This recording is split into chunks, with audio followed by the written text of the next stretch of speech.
Welcome to Logan Fields Podcast. Today I have Tim Fern, the Chief Commercial Officer of Ibot, surfing enthusiast, among many other things we're going to get into. Dude, thanks for coming. Appreciate it. Thanks for having me. Yeah, absolutely. First, let's talk about something random. Let's talk about your sneakers. Oh, yes, let's. It's so funny. I saw you roll in. Nice car, by the way. Thanks. It's a cool car.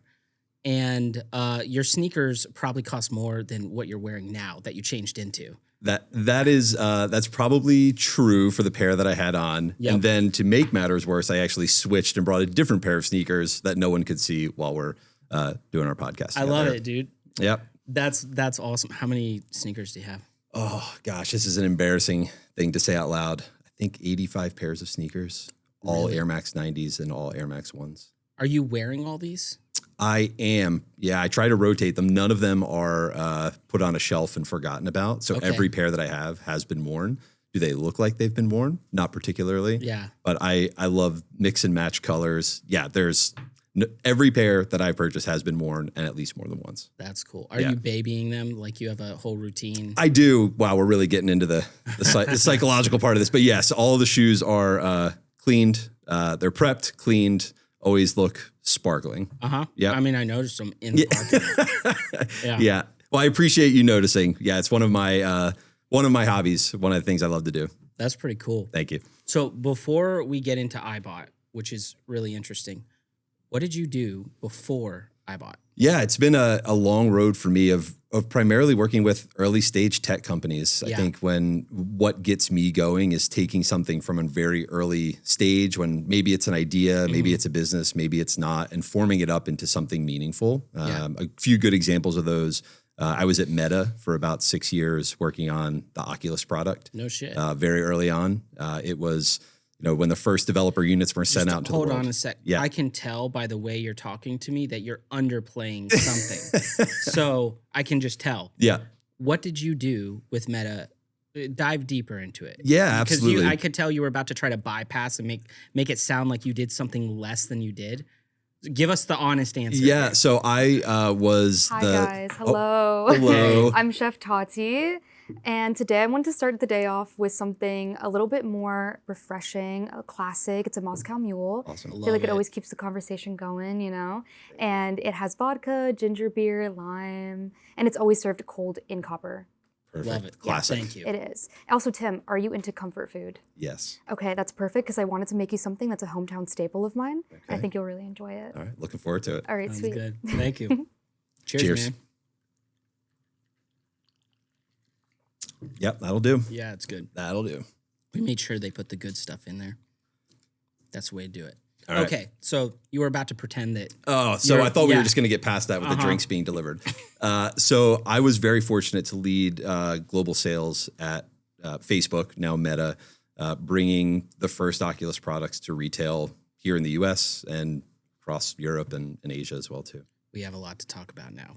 So, well, you know what?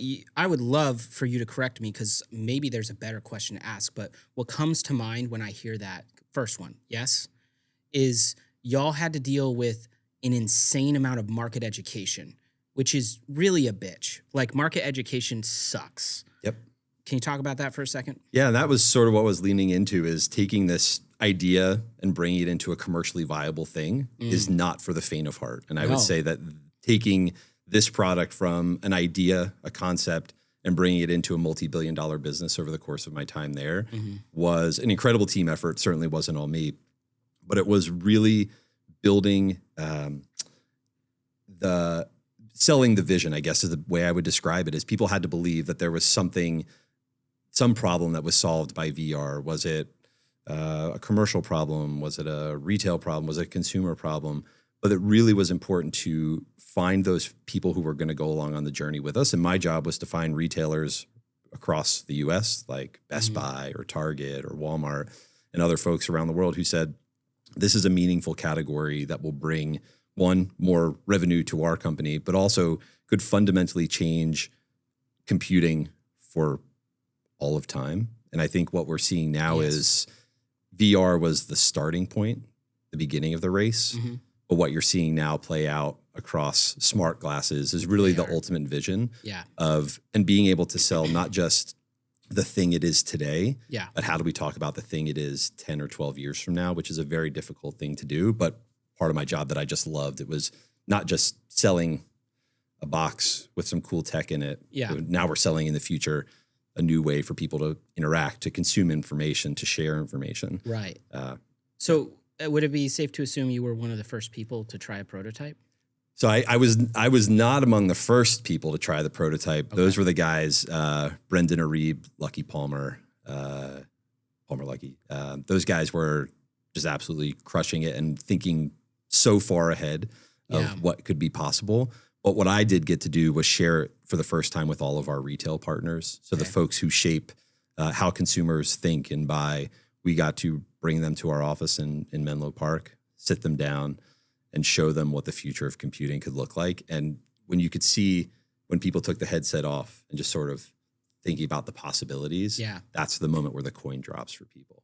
Yeah. And people could start to see the application of this, why people would love it, why business customers would love it, the problems they could solve. Mm-hmm. That to me was like, that's the adrenaline that I love, and all the jobs that I've done in my past. It's that exact moment when you can see it happen for the person you're sitting across from.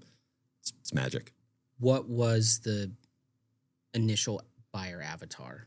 Because again, that's such a jump. VR was just riddled with being really disappointing. Yeah, 100%. For what, 20, 30, 40 years? Like, it's been around a while in some form. Yep.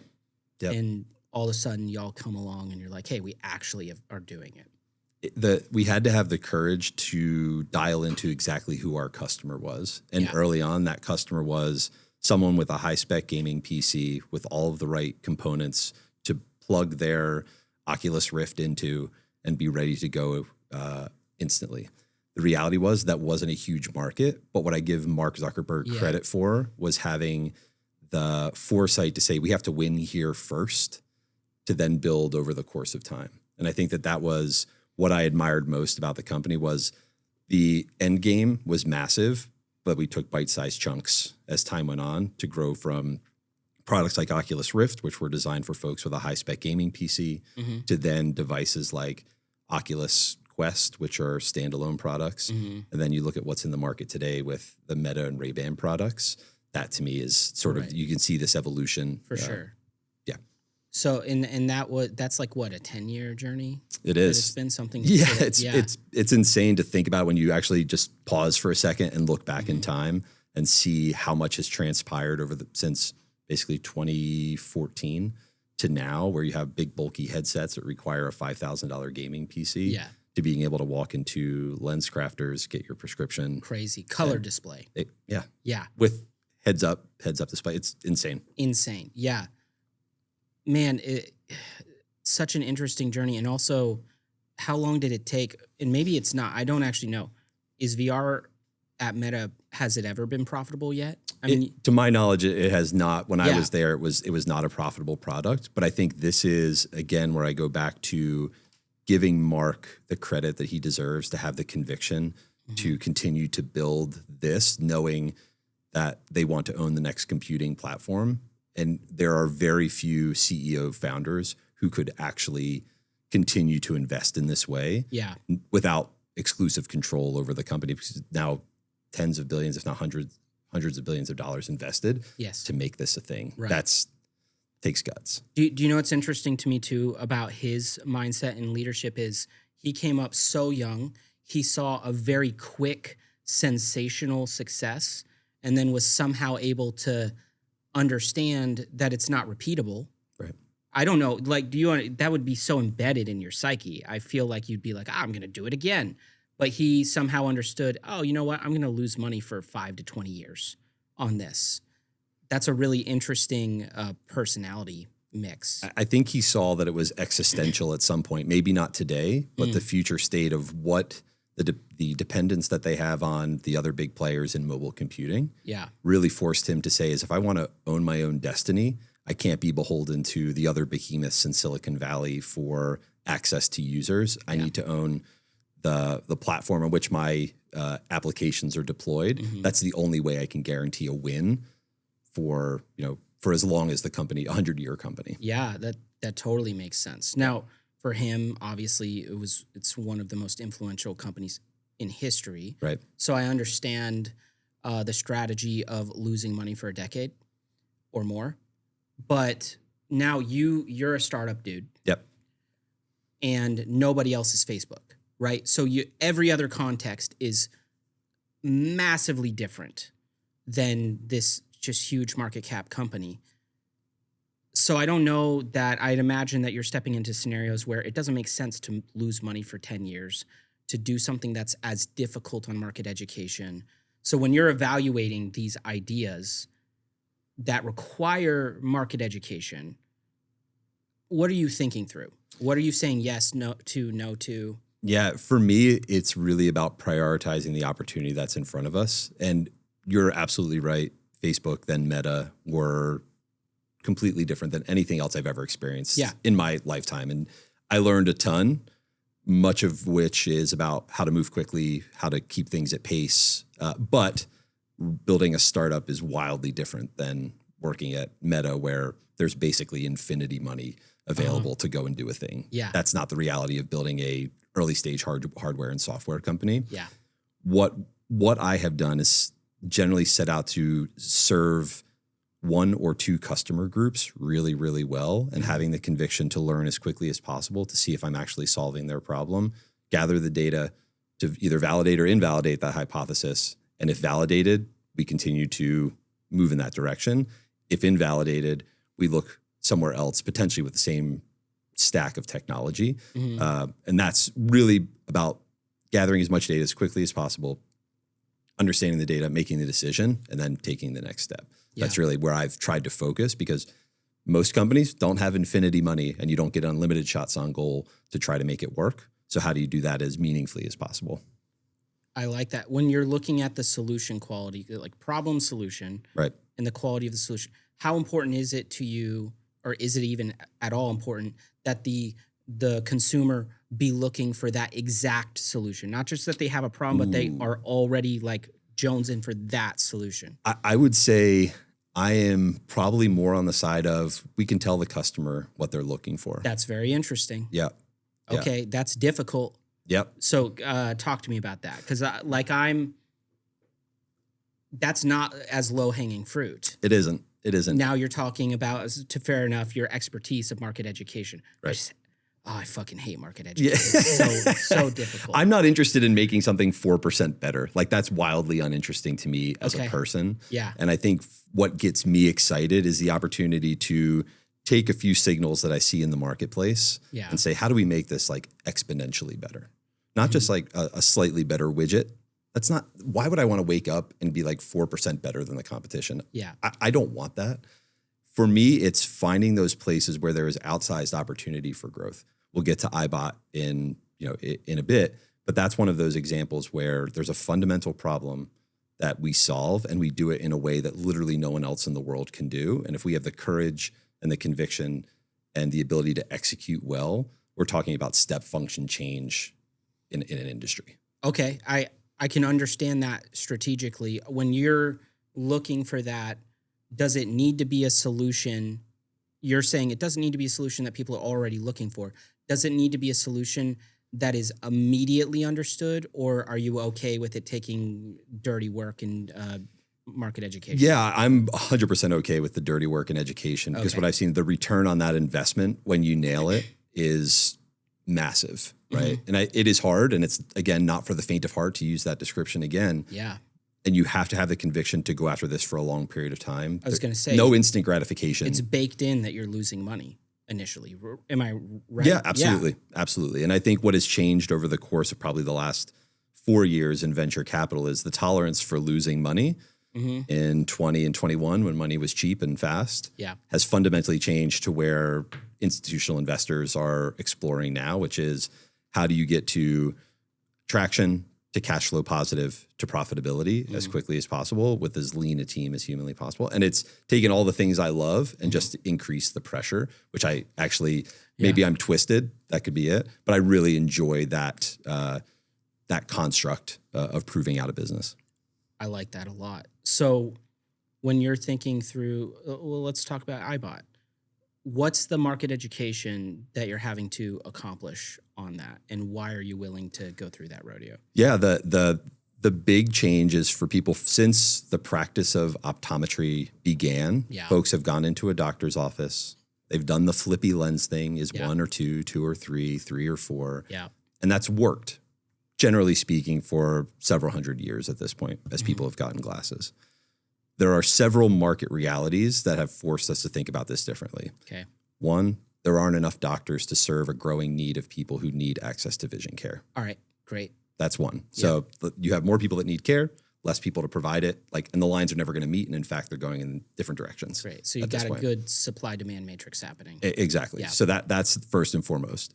Secondarily, people are bad at following instructions and very impatient, right? So how do you deliver the quality of a doctor-led experience, which people have come to know and love since time began, but to do it in a way where folks are able to do it in a fraction of the time. So I have less opportunity to keep their attention, less people to serve, but no one's going to sacrifice clinical quality to get that thing, even if it is hyper convenient. No one's going to say, I'll see less good out of my glasses as long as I can get them quickly.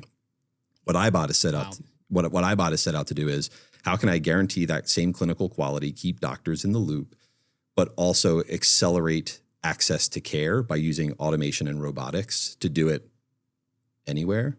And that's really what we've set out to do. Is there's a clear supply demand issue. There is a clear commercial opportunity. If you look into the glasses business, generally speaking, it's pretty lucrative from a margin perspective. Yeah. And there are lots of folks who want to continue to sell glasses, but don't have the people actually required to deliver well-tolerated prescriptions in their stores.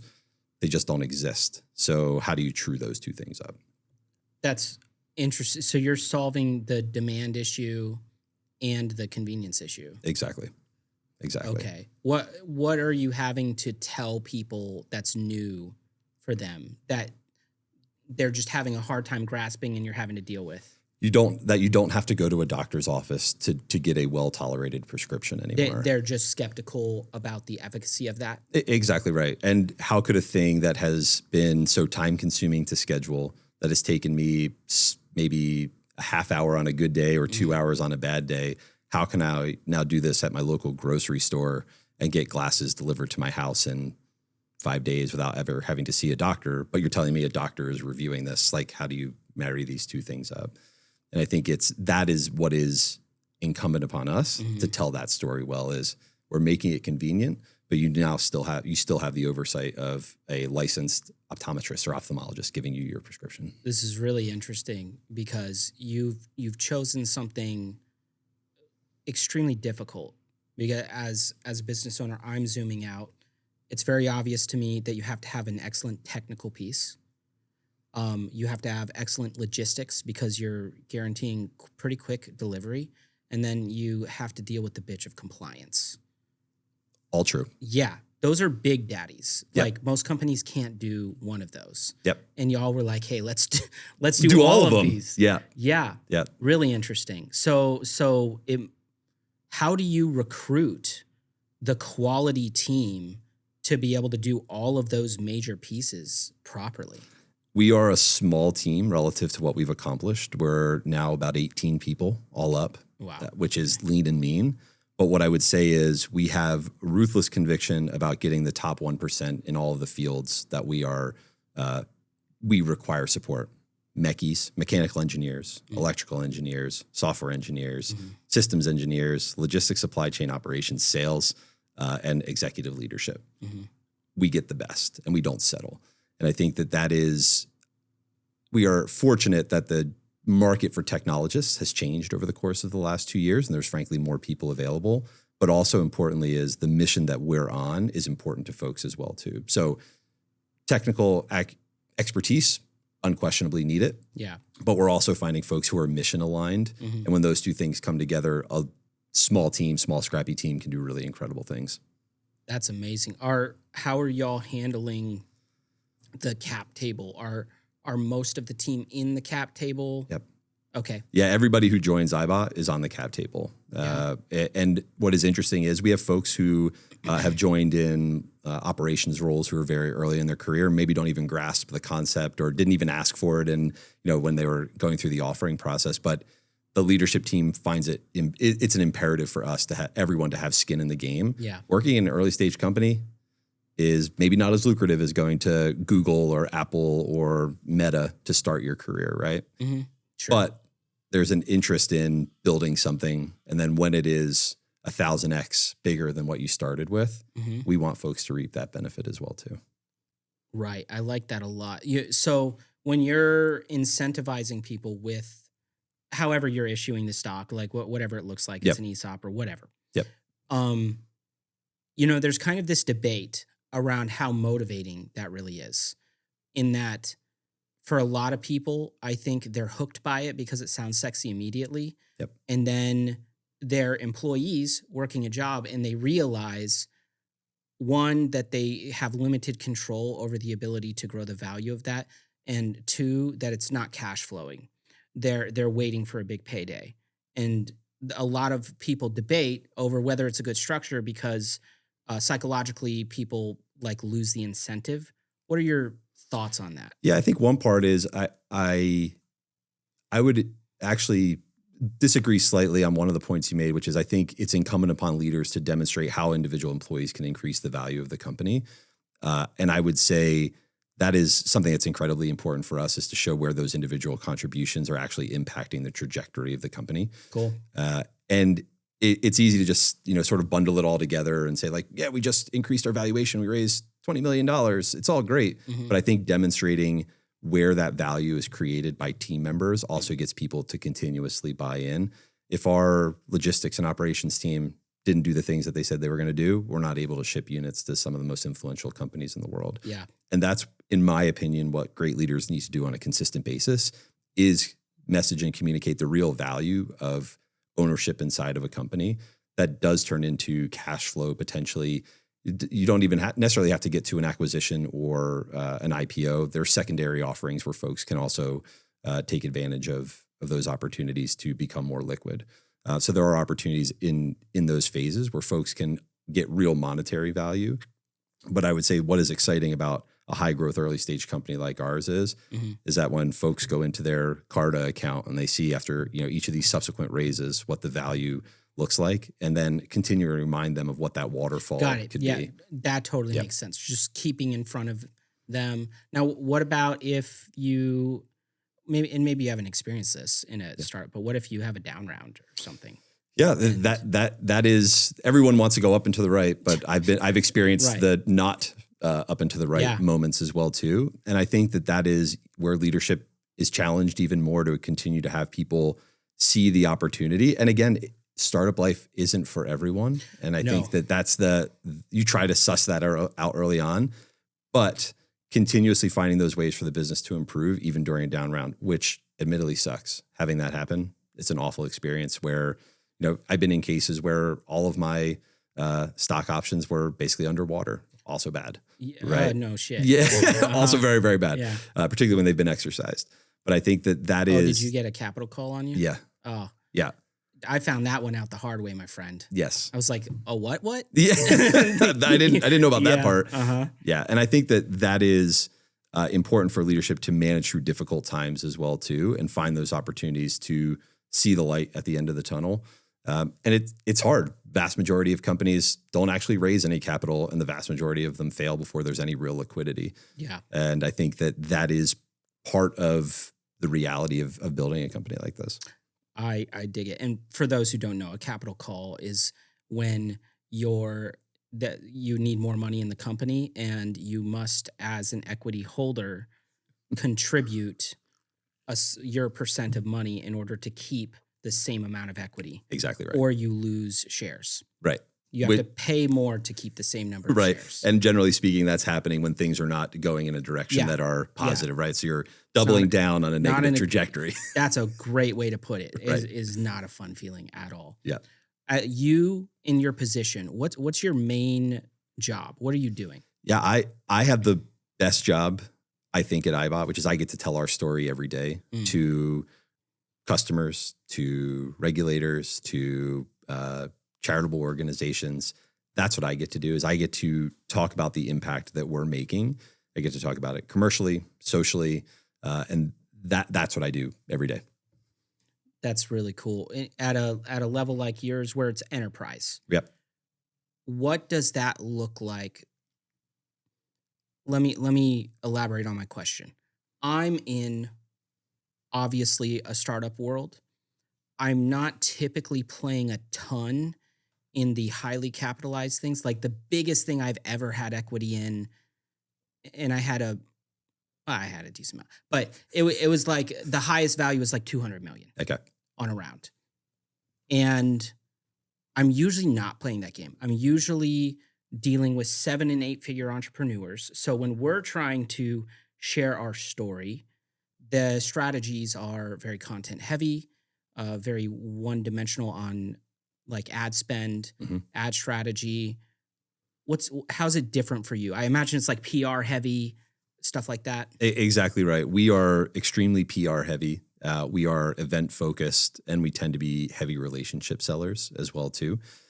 So PR has been an incredible win for us. The agency that we work with just punches above its weight class and gets us tons of earned media coverage consistently throughout the year, and it's incredible. And that has frankly turned into some of our most impactful commercial engagements, is being in the right industry mags, being in the right tech journals, things like that, where we get that credibility as an early stage company because we've been able to tell our story and do it in a way that we're able to, control the narrative in a way that's impactful for us. So PR has been incredibly important. With a product like Ibot, being at events like CES last year, which was a watershed moment for us, being at CES and having 1,200 people go through a vision test in 4 days. Okay. And we just nonstop, 4 days, constantly, 2 machines all day long. Got it. And for us, having people go through the experience and get a prescription from a doctor within minutes of their session,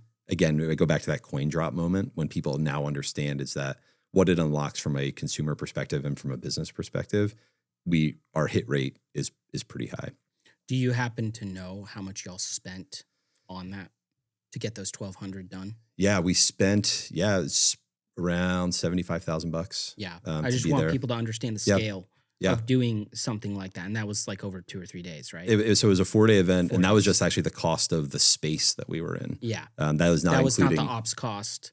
That was well over $100,000. Yeah. It is not for the faint of heart when you go back to the investments required to build in sort of these capital intensive businesses like ours, which is hardware and software. We build a thing. You got to pay and show up for these types of events. And they're massive investments, in particular for us. Before we had raised, a material amount of money, we're saying, we have enough data to indicate that this is a great investment for us, and that we're going to put our money where our mouth is and write that very big check, which is probably an employee and a half for us over the course of the year that we're saying no to. It sounds like if you're wrapping in soft costs and everything, it was 25 to 40K a day. Exactly right. There. Exactly right. Yeah, that's not nothing. No. And that was not to generate revenue. That was to generate attention. Correct. There were no dollars at the end of those 4 days. It was just more leads, more engagement, some PR. But in an enterprise selling cycle, the real benefit is probably 12 to 18 months away if you're lucky when selling to the Fortune 500. And that again is when you go back to sort of expectation setting in the right way when selling into the enterprise, building your business, building your team, building your budget in a way where if you deeply understand how a transaction will take place for your company, you have to be able to build a timeline accordingly such that you don't run out of money and you're left with everybody saying this is a really great product, but you have no runs on the board and you have no commercial traction, which is how many companies just die on the vine when selling into the enterprise. Well, so along those lines, are you tracking? I don't know how you would, but maybe you can. Are you tracking the 18 months later the results of that event? Leads for us, commercial leads are the most important thing. And as we think about how to manage those leads from basically introduction to deployment and all of those steps along the journey, we look at the source of each of those leads, of how they've come through. So so we're tracking leads. And the good news is we only really have 2 or 3 pathways, which are events, inbound into the website through PR, basically, and then warm introductions through board and other folks who are frankly helpful if you use them. So are you just taking those accumulative efforts, taking the dollars, dividing the leads, and that's your CAC? For right now, it's pretty rough, but yeah, that's basically how we're doing it. We've spent no money on digital. We've spent no money outside of PR and events at this point. Why no money on digital? That's interesting. So the partners that we work with on the retail side, we tend to disappear and let them be the leading story. Okay. Our customers, the paying customers on the B2B side, have the ones we've needed, we've attracted through the means that we've gone through. As we scale deployments and we want people, the end consumer, to be more familiar with the Ibot brand, that's when you'll see us start to invest in that more meaningfully. But right now, we are focused primarily on winning the B2B side and allowing our retail partners to drive traffic into the stores. They're the best at it. We can't outspend these guys. So let's ride their coattails and use the tailwinds that they're generating by having traffic come into their stores, use Ibot, buy a pair of glasses, love them, tell their friends. More people use Ibot. I like that a lot. And you mentioned relationship selling, which nobody's good at. Like, you know what I mean? Yeah. Can you elaborate on that?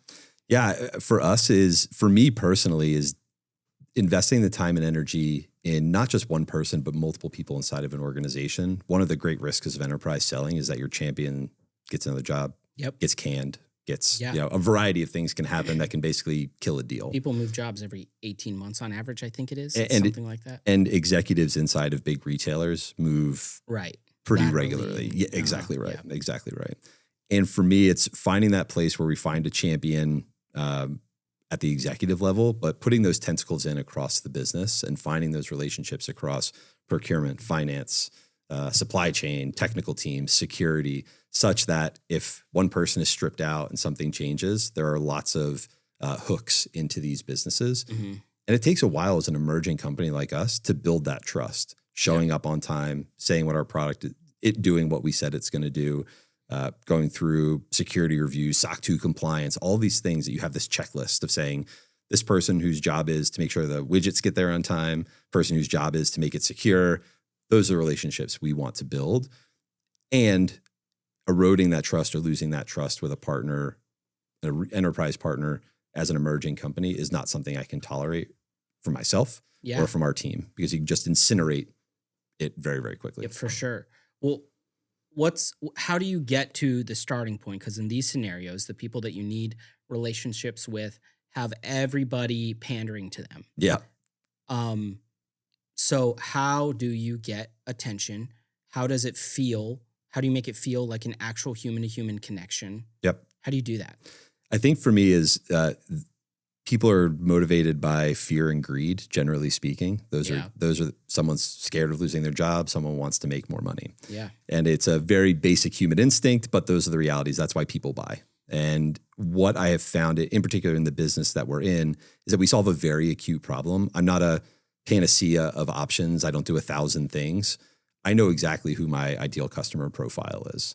Mm-hmm. And those are the folks who we build messaging for, who I develop messaging for, who I engage with in a way where I can very quickly articulate what problem I'm actually solving for them. And that to me has been we won't name drop here, but we'll make some big announcements in the coming months, is we know exactly how to help big eyeglass retailers get more customers through to purchase. And there is no executive worth their salt who says, I don't want more revenue. I don't want more happy customers. I don't want to lower my labor costs. I want to make sure that none of my stores are dark and dim. Everyone wants to solve those problems. And that's the beauty of robotics and automation by Ibot, is that we can do all of those things at a cost that's palatable. You're saying that your offer is so good that it just rises to the top of the stack. It does. And I think the value proposition is so abundantly clear. But more importantly, when the product is in front of the person who's evaluating it, we do what we say we're going to do. So it's not just the concept of the problem we can solve. Is that rare? I don't think it's all that common. Yeah. I've worked for some other companies where we weren't necessarily solving a real problem and we were selling the future and we just never got to the future. Got it. And that was it, the hustle of startup life where you're sort of selling the vision, but you also have to be able to deliver the thing that you said you're going to build, Mm. which is what I'm so proud of here at Ibot. You've created a situation where people immediately can get something. Exactly right. Yeah, that is a strong hook. That's a really strong hook. So it sounds like it's less about personality, although I'm sure that matters, and relatability. It's more you're going in and you're giving people something they need that they can see fruit from immediately. Yeah, I think I'm a generally likable person, but people Yeah. aren't buying from Ibot because they think I'm generally likable. They're buying from Ibot because it solves an acute problem. It does it today, and it does it for a massive segment of their customer base. Has anything in the relationship selling, in the business relationships you're trying to build, has any of it surprised you in terms of the level of acceptance or certain places of pushback that maybe you didn't expect? Yeah, I think for us for me personally, the level of acceptance has been pretty incredible. But I would say there are pockets of skepticism throughout the industry because, again, as I mentioned earlier on, it's such a departure from the way things have been that Yeah. folks almost can't rationalize that this is actually possible. Yeah. Right. And the best way for us to overcome that 100% of the time has been putting the skeptic alone with the machine, with Ibot, and letting them go through the process, letting them pull up their prescription that their doctor gave them, a year ago, Yeah. and comparing that to the output of the process that we have and the similarities between those two things. Mm-hmm. And in some cases, when we have an updated prescription that comes out for the skeptic, we set a pair of trial frames for them, which is basically like, glasses that have the prescription set. And we say, like, we actually think you would benefit from something that looks like this, which is different than what you have currently. Yeah. And then you can see, again, that coin drops for them as we're like, not only is it as good, but actually it's making a suggestion and a recommendation, and it did it in a fraction of the time. Yeah. That's pretty incredible. It's hard for people to accept a new reality, right? But I suppose you must have seen that maybe even more so at Oculus. Yep. Where you have to like give people a little bit of space to be able to accept things. So for you, as you're going through this, what's next for Ibot? Where are y'all trying to go? For us, it's really about taking all of these great opportunities that we've secured and executing well. The expectations of the partners that we're working with are massive. These are some of the most influential companies in the world, Fortune 50 companies, who will not give us all the shots on goal, as I said earlier, Yeah. to be great. We have to, the thing that we've committed to, we need to deliver on that, and we need to exceed the expectations. And when they come back to us and ask us to 5X or 10X the deployment, Mhm. we have to be able to say we can do that as well too. And we're doing it in the US. And then we have to look to how we actually do this in the rest of the world as well too, because dare I say, the issues domestically are far surpassed by what's happening internationally in people's access to vision care. So get really good in the US, continue to build out distribution, and then think about how do we actually proceed down the R&D roadmap of delivering even more care in new and different ways beyond prescription. Oh, what do you mean?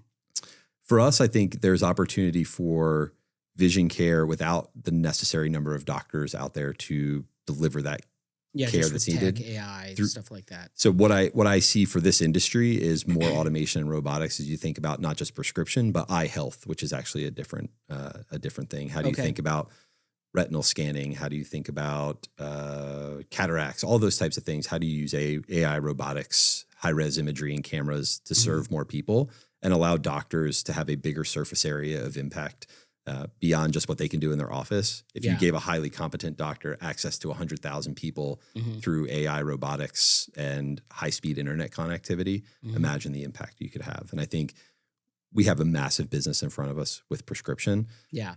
but we're not done. Are you focusing on AI at all? So AI, not really, to be quite frank. Today, artificial intelligence in healthcare is a touchy issue, and I would say we are You mean for compliance? from or- a regulatory perspective. yeah. Mainly from a regulatory perspective. We don't want to. There's no need to be gangster when it comes to artificial intelligence. I think people I are get it. Yeah. people are understanding and learning still what it Wait. actually means. I think it was it might have been Ireland or something. It was a country, one of the small UK kind of countries hired McKinsey. Did you see this? I did, yeah. Oh man. And they had to I forget how much they had to pay back, but they had to pay back so much money because they used AI so heavy in their reporting, and the AI just like made shit up in the case studies and Right. This is why we have doctors in the loop for everything that we do. The important bit is Ibot is a data collection platform. So we gather really important information about the eye, but we have trained experts who are the ones that make the medical determination. And I think that is an important call out for our industry and our businesses. Highly competent, highly qualified, well-trained, and available practitioners are an important part of this loop. And I think it's important for the customer to know that it's not just the Ibot machine delivering a prescription. In fact, every session is reviewed and signed off on by a doctor. That's really interesting. Now, for you, it's obvious, you haven't said this, but it's very obvious this is tracking towards like a 10-figure company. Would you ever, with your experience, ever touch a company that wasn't headed towards 10 figures? I think we're a company that's where I love the early parts of it, and I think that's the pieces. When I joined Ibot, it was, had raised a few dollars from the National Science Foundation and a few other government grants. There was no commercial traction when I joined. Okay. There was nothing there. There was a great product and two incredible technical founders who had built something who were trying to find the way to bring it to market. Which is exactly the sweet spot for someone like you to come in, get the type of leverage you need, and be in the deal appropriately. Yeah. And it is important to have, as someone who's now older than I would like to admit that I am, having a meaningful place in building a company is important to me. Yeah. And taking the risk of doing it very early on, like I did with Ibot, was among the best professional experiences that I've ever had. But it's fraught with uncertainty, ambiguity, and risk, right? There's not some guarantee of a great outcome at the end of it. Sure. And I'd gladly do this again. Yeah, it's risk for sure. I would gladly do it again. I think it's important though to have the right team. The two founders that I'm working with are incredible people first and foremost, which makes the work, which is very difficult and hard, much more tolerable. Yeah. Because they're just good people. But also we solve a very specific problem. I think if I were to go do this again and build, it would have to be very clear what problem was actually being solved. Not just it's fun or cool or different. Is there a real commercial outcome that can happen with the thing that we're building? Yeah.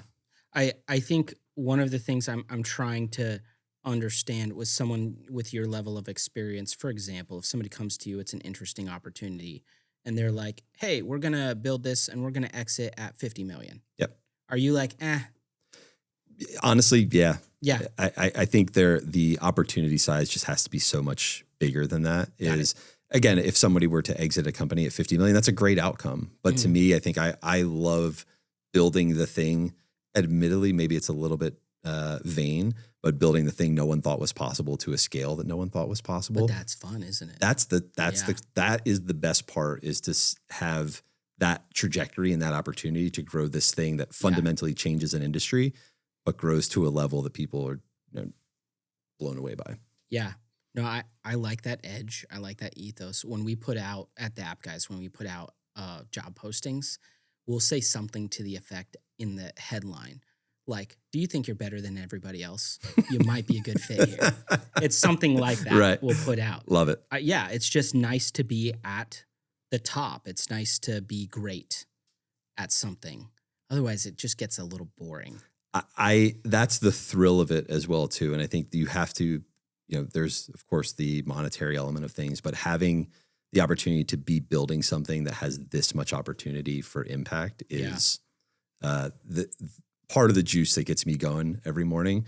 I spend a lot of time away from my family. I'm on airplanes a lot, but that's the piece that I know that we're working towards something that has, like I said, 1,000% outcome from where we are now. What do you think? What are some of the distinct differences between somebody who is creating and successfully creating $1 billion, let's just call it valuation, whatever a billion is, right, $1 billion company versus a $5 million company? How do those people look different in your experience? I have seen my own experience would tell me is that the visionary who's thinking about the $1 billion company has already looked around 2 corners. They're not thinking about just, looking around 1 corner. And I would say is having the courage to talk about what the future could look like 10 years from now, but having a level of expertise and experience that actually demonstrates that you can get to that point. A lot of people have great ideas, Right. but the ability to actually execute and deliver that is a vastly different thing. That's what attracted me to the team at Ibot is Matthias and Jack, the 2 co-founders of the company, have done this previously. Got it. They were at a company called Formlabs, Yeah. which created really awesome 3D printers. They shipped hundreds of thousands of these things, complex device. These guys know how to do it. Yeah. And they had experience and conviction to be able to go do that at a level which would be really, really interesting. Importantly, they actually never talk about money, which is what I love about these guys. Okay. Whereas I'm thinking about the commercial elements of this and revenue. They're thinking about solving problems at massive scale and not thinking about the $1 billion valuation. They're thinking about how many customers can we serve?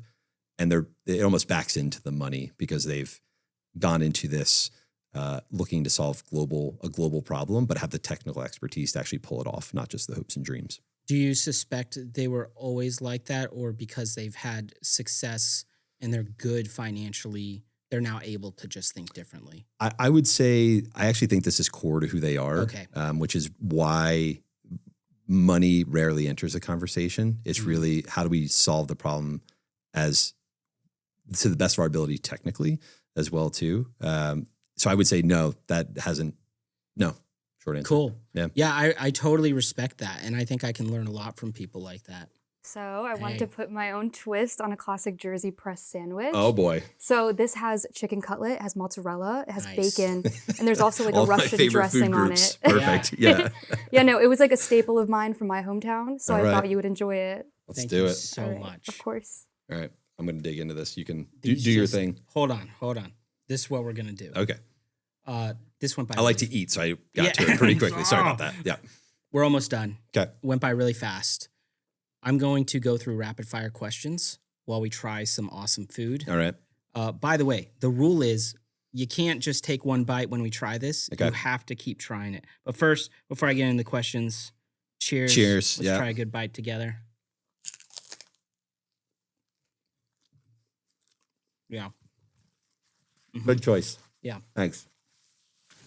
I'm going to switch this to my strong hand so I can keep eating. All right. Nice. All right. Air Max 1 or Air Max 90? 90 every day. Yeah. Yeah. New release or vintage classic? Vintage. I love some of the old dark color combinations. So that's my jam.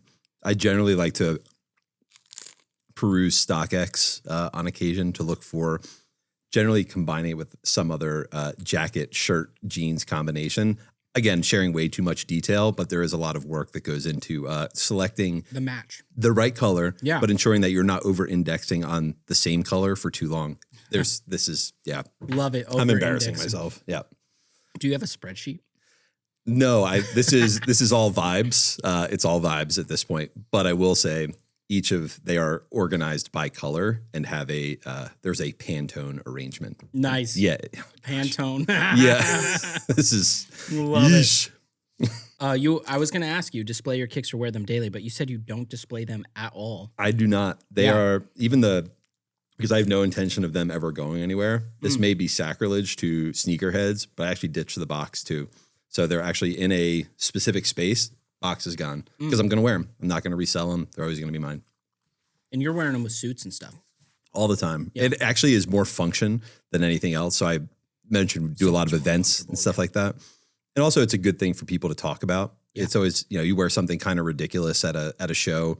We tend to be like a very, Ibot colors are very dark, typically black with white lettering. Mm-hmm. And you put a pair of sneakers on and you have somebody walk by, like they may make fun of you. They may think they're cool, but it results in a conversation. Right. 100% of the time.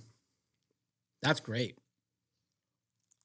You like to travel a lot. How much do you travel, do you think? Like how many times? I do about 250,000 miles a year in the air, which is God. insane. I hope at some point that'll slow down, but there is no sign of that being the case currently. But again, as I said, I love doing it. Is it exhausting? Also, yes. But Yeah. there's an outcome that be really hopefully a positive one. How much money would someone have to pay you to fly all 250,000 miles on Spirit Airlines? Oh, that is an incredible question. Oh, you'd have to put $1 million in front of me to like consider it. Have you flown Spirit Airlines recently? Been a while. I literally put it in my assistant's SOP, like my travel SOP, that I not to do. Like I will almost always, I would take a 2-legger over a straight Spirit or a Frontier flight. But you're a Philly guy, so you could do it out of Trenton if you were desperate. You could fly That's Spirit. True. I'm in a good spot, man. I got PHL. I got Newark if I need to. If I really need to get over to JFK or LaGuardia, I can. Just to avoid flying on Spirit Airlines. And I have. I'll take that. Strong. I'll take that 2-hour car ride to fucking not do that. I don't know. If I had a company that shitty, I would not dress up my employees in bright yellow shirts where everybody could see them. It's a shock. All of it is shocking. It's crazy. Yeah, it's shocking. Did you see when Congress was like questioning, I think it was Frontier, about the baggage fees? Because I think it was Frontier, but I'm pretty sure others. Where they were comping people for like having more baggage fees or getting... they were giving the gate people commissions. Yes. And what a miserable experience for the flyer, right? Who's spending hundreds of dollars to only be told at the gate by the unfriendly face there is like, you owe more money. Yeah, some jackass trying to make an extra $5 or something. Horrible, man. Can't understand why they're going through bankruptcy. No kidding, dude. All right, so for travel, you travel for vacation too. Yep. Yeah? You like the beach? I do. Hammock or beach chair? Oh, hammock all day long. Yeah. Hammock, book, probably newspaper, and shade. I burn very easily. So I like the beach, but I need to be under some shade. That is absolutely imperative. Just got back. I was in Miami 2 weekends ago for a little rest and relaxation, which was great. Under shade the entire time. But you like Miami? I think it was the right destination. It was sunny and it was less than a 4-hour flight. So I wouldn't say I love Miami, but we had a great time. It was just my wife and I, which was really nice. Last time I went to Miami, I'm not really going there anymore. We got a luxury 5-star hotel. Okay. And it was on Miami Beach. Yeah. Okay. Yep. But each side had another hotel, like with, these 10-foot fences or whatever. Yeah. And each of the hotel on each side was doing EDM concerts during the day. So literally I could feel. Sounds like my dream. And I have not been back. I think that's a good reason. Good reason. Hardcover book or audiobook? I like flipping pages. Yeah, me too. Yeah. I like both, but I think totally I go to audiobook when someone says, "Oh, you need to listen to this," but I know the content's not going to be interesting. And if I've got flight or drive or something like that, I'll listen to it. But I enjoy flipping the pages of a book. What's the last great fiction or nonfiction rather that you read where it was like, oh, okay, thank you? I just actually finished it in Miami. It was a very interesting book called Careless People about the early stages of Meta. Love it. I won't lead the witness, but a very interesting book. And some people view it as a hit piece on Meta. I actually think it's a really interesting outline of how hard it is to build a company and the decisions you have to make, which not everyone may love, but is required to build a generational company. Yeah, and it's hard also in the moment when you have something massive to understand the scale. What's happening. You're trying to figure it out. Right. It's kind of like how there's no such thing as a non-shitty parent. Do you know what I mean? Yep. Like you have kids, especially if you have kids young, and you're kind of figuring it out and you are going to hurt your kids. Hopefully you're just good at apologizing later. And I would say that is almost a perfect summary of the book. I might have to check that out. I would highly recommend it. iPhone notes or old school notebook? Old school notebook all the time. Yeah, I've tried doing the notes thing because I think it looks more professional on my phone. But I always either never save it or it just disappears. So notebook. I probably have 30 notebooks from out my career. Never throw them away. So once it's finished, I just put it away. Have you ever tried a Remarkable? I have not. The digital pad? No, is this like the two worlds combining? Yeah, it's like paper. It feels like paper. I might show you mine. Okay. I'm enjoying it. It's all searchable because I just had stacks of notebooks. Yep. And then I none of it was searchable. None of it, Right. none of it was Just flip filed. through the pages looking for that great thought that you had 15 years ago. Mhm. Yeah. It's like, I must have been high at that time. I wasn't as good as I thought. You love going to restaurants. Mhm. Steakhouse or sushi spot?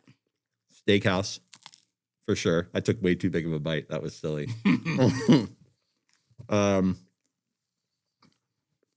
So steakhouse, Felina Steak in Jersey City. Great spot, overlooking Manhattan. Great team. The hospitality group that runs it is fantastic. Okay. Highly recommended. Selena Steak, you said? Felina. Felina. Yep. Oh, I've heard of that. Yeah. I have not been. I'll have to try that out. One of my favorite. Have you ever been to RPM in Chicago? I have not. It's really good. Okay. It's really, really good. And, it's not necessarily the best steak, but it's one of my favorite restaurants because of the vibe, and their other food is awesome, is Barclay Prime in Philadelphia. Yep. Another great classic Philly. Yeah. Philly classic. Yeah. Love that one. And I think too is like steakhouse is also the aesthetic. It's not just the cut of agree. meat, but it's the And ambiance the experience. speed, right? They're pacing things. Yeah. All You those can- details matter. Mm-hmm. I'm totally with you. Courtside seats or nosebleed with the real fans? Oh, courtside. Oh yeah, I'm not going to pretend that I'd want to be in the nosebleeds. Absolutely not. No, if I got courtside, that would be incredible. Yes. Okay, so now let's choose between courtside or a box. Ooh. And in the box, you can have whatever friends you want. You can have- Box for sure. Yeah. Yeah. Okay. Yeah, that's the sweet spot. Again, if I had that opportunity, for sure. But nosebleeds or courtside, yeah, I won't pretend. All right, last question for you. Vintage jersey or limited edition sneakers? You can pick one. Ooh, man. I would say limited edition sneaker. Yeah, limited edition sneaker would be my jam. But I don't want to buy it right at the drop. I want to buy it at some point later on. Like after it's gone through its cycles, it still has to be crispy and new, but I want to get it at some point later on. Like I don't necessarily love the hype of the initial drop, but I love the experience of searching for something later on. I love it, man. Yeah. Dude, thanks so much for being on the podcast. Where can people find you? They can find me on LinkedIn is where I'm most active, Tim Fern. And Timstagram with 4 zeros after it on Instagram is a great place to find me too. Awesome. This has been the Logan Fields Podcast. I'll see y'all next time.